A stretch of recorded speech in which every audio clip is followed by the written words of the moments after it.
I think, so far as I know, I haven't looked at sales statistics, but there's a sizable chunk of people who are invested in Pokemon and who go out and buy the stuff a lot and whatever, that are not little kids, that are, I would say, teenagers to young adults and even beyond, because Pokemon is it's a popular thing, it's cool. I would even say Pokemon Go is a great way of kind of like, for our generation to pass on the torch. I mean, just as you said, you went out with like your little cousin to go and catch Pokemon, like that's fantastic. It's something fun, and it kind of gets other people involved in this new world that we grew up with. Right. Yeah. So, I know Tyler does it a lot too. What Pokemon Go for me, because I didn't play it a whole lot. What I noticed about it that was really interesting was, even though it's popular, like I said, for people who aren't little kids, it's not viewed in the same way as I guess some other fictional universes or games are. For sure. It's still viewed as like somewhat childish, which is interesting, which it definitely is in some regards, but it doesn't mean that on the whole it's a childish thing. Absolutely. I mean, even growing up, the Game Boy games, there was a level of strategy you had to use to battle the other gym leaders and stuff like that. Right. Yeah, I think I know in the town that I live in, there is a very active Pokemon Go community, and I want to say probably a third of the people are over the age of 50. I'm dead serious. It is wild how many older people are playing, and they're not accompanied by any kids. They're using it as a way to go out and be active and join the community, and kind of probably also bring in some young energy into their lives as well, because there are, 2/3 of that community are younger. So that makes sense to me. But overall, having Pokemon be an extremely popular market and brand right now, it kind of makes you realize that it's moving away from that childish mentality, and people are just kind of seeing it as animals with special powers, like superpower animals. That's all. Like that's what it is. It's what it always has been. But now people are starting to see it as that rather than something childish or a video game or something like that. I think Pokemon Go, because we were getting it before mainstream. I think it was always sort of mainstream.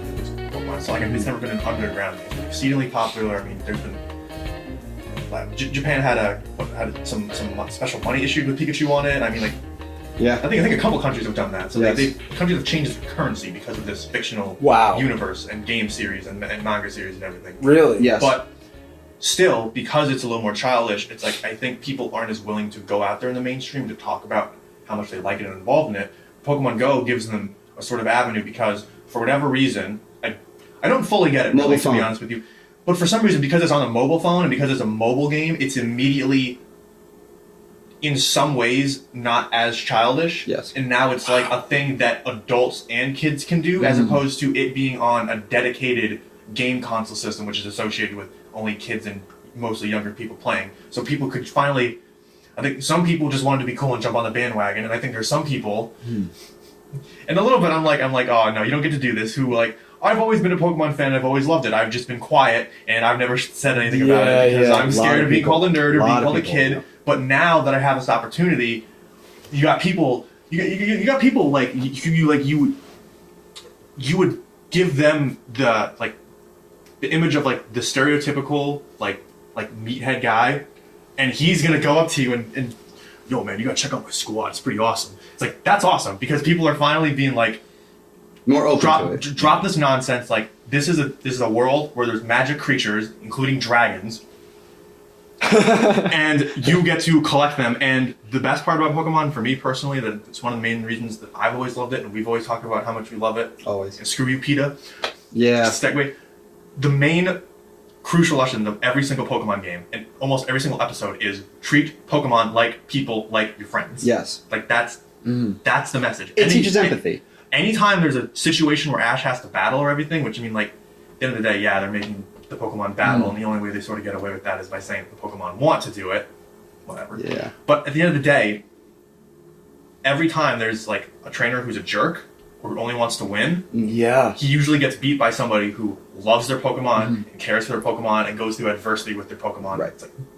And you even see these characters in the show say, "Hey, if you want to give up, it's okay. We can leave. We can come back. Return. You did an awesome job, man. You got nothing to be sorry for." They say stuff like that. It's it's awesome. That's a good message for kids to have. Yeah, I agree. to think of it not as the Pokemon are tools, the Pokemon are your teammates. No, Rich, And you're when- wrong. It's actually promoting animal fighting, Yeah, and definitely. yeah. Yeah, they deserve to be taken down. I'm so glad Pete is on top of that.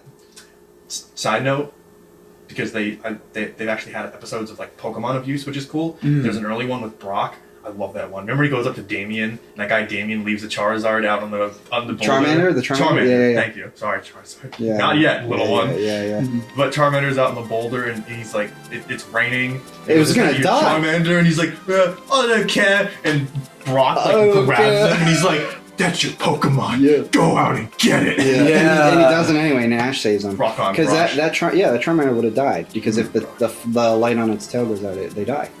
So That was a really good episode. it was Very heartwarming. very powerful. Yeah.